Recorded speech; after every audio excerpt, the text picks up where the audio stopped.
बिहार में सभी पार्टियां चुनाव की तैयारियों में जुटी हुई हैं। वोट अपने पाले में करने के लिए सभी दल कोई कसर नहीं छोड़ रहे हैं। इन सब के बीच सीट शेयरिंग को लेकर जोर आजमाइश जोरों पर है। महागठबंधन में तो सीट बंटवारे पर पेच फंसता हुआ नजर आ रहा है। ऐसा क्यों?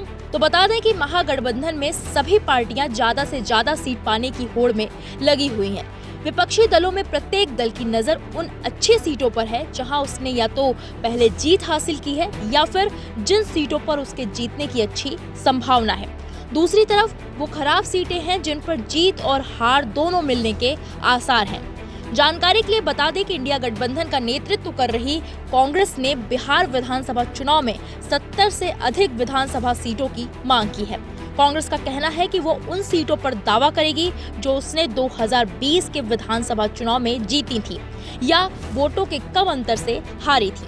पार्टी का मानना है कि राहुल गांधी की वोटर अधिकार यात्रा से इंडिया गठबंधन के कार्यकर्ताओं में जोश जगा है, इसलिए वो ऐसी सीटें जीत सकती हैं जहां वो पिछली बार कम अंतर से हार गई थी, जिसकी वजह से अब तेजस्वी पर दबाव बढ़ रहा है। वहीं वाम पार्टियों के अलावा मुकेश सहनी की पार्टी विकासशील इंसान पार्टी वाम दल अपनी हिस्सेदारी बढ़ाने पर अड़े हुए हैं।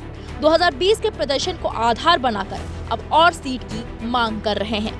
वाम नेताओं का कहना है कि बातचीत कुछ ही दिनों में तय हो जाएगी। बताया जा रहा है कि रालोजपा और झारखंड मुक्ति मोर्चा को भी सीटें दी जा सकती हैं। आरजेडी पर महागठबंधन का सबसे बड़ा घटक है और वो कुल सीटों का बड़ा हिस्सा लेना चाहेगा, क्योंकि 2020 में उसने सबसे ज्यादा सीटें जीती थी। तेजस्वी यादव की पार्टी कम से कम 130 सीटों पर चुनाव लड़ना चाहती है। अब अगर बिहार के 2020 के विधानसभा चुनाव की बात कर लें, कांग्रेस ने 70 सीटों पर उम्मीदवार खड़े किए थे और सिर्फ 19 सीटें जीती थी। आरजेडी ने 144 सीटों पर उम्मीदवार उतारे और 75 सीटें जीती। भाकपा माले ने 19 सीटों पर चुनाव लड़ा और 12 जीती। सीपीआई ने 6 में से 2 और सीपीएम ने 4 में से 2 सीटें जीती। इस तरह महागठबंधन ने कुल 110 सीटें पाई, जबकि एनडीए को 125 सीटें मिली थी। अब देखना यह है कि तेजस्वी इस बार ये सीट बंटवारे का मामला कैसे सुलझाते हैं।